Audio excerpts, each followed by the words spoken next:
Out sourcing ఉద్యోగుల సమస్యలను ముఖ్యమంత్రి రేవంత్ రెడ్డి, సీఎం రేవంత్ రెడ్డి పరిష్కరించాలని మల్కాజ్గిరి ఎంపీ ఈటల రాజేందర్, ఇట్లా రాజేందర్ డిమాండ్ చేశారు. ఈరోజు శనివారం సోమాజిగూడ ప్రెస్ క్లబ్లో తెలంగాణ రాష్ట్ర అవుట్ సోర్సింగ్ ఉద్యోగుల కమిటీ ఆధ్వర్యంలో వారి సమస్యలపై రౌండ్ టేబుల్ సమావేశాన్ని నిర్వహించారు. ఈ కార్యక్రమానికి ముఖ్య అతిథులుగా మల్కాజ్గిరి ఎంపీ ఈటల రాజేందర్, రాజ్యసభ సభ్యులు ఆర్ కృష్ణయ్య హాజరయ్యారు.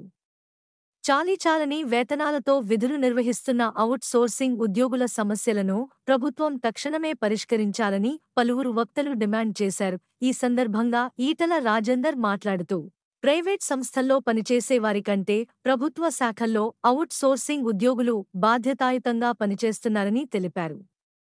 నిత్యం పని ఒత్తిడి, తక్కువ వేతనాలతో సతమతమవుతున్న వారిని ఆదుకోవాల్సిన బాధ్యత ప్రభుత్వానిదని అన్నారు.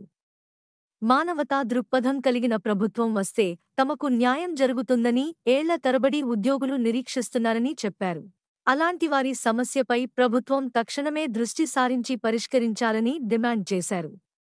ఉద్యోగం నియామక ప్రక్రియ సమయంలో అవుట్ సోర్సింగ్ పద్ధతిగా పనిచేస్తున్న వారికి రేవంత్ ప్రభుత్వం అవకాశం కల్పించాలని ఈటల రాజేందర్ కోరారు. మన ఛానల్కి సబ్స్క్రైబ్ చేసుకోండి, లైక్ చేయండి మరియు కామెంట్ చేయండి. మీ సపోర్ట్ మాకు చాలా ముఖ్యం. కొత్త వార్తలు మరియు అప్డేట్స్ కోసం బెల్ ఐకాన్ని నొక్కండి.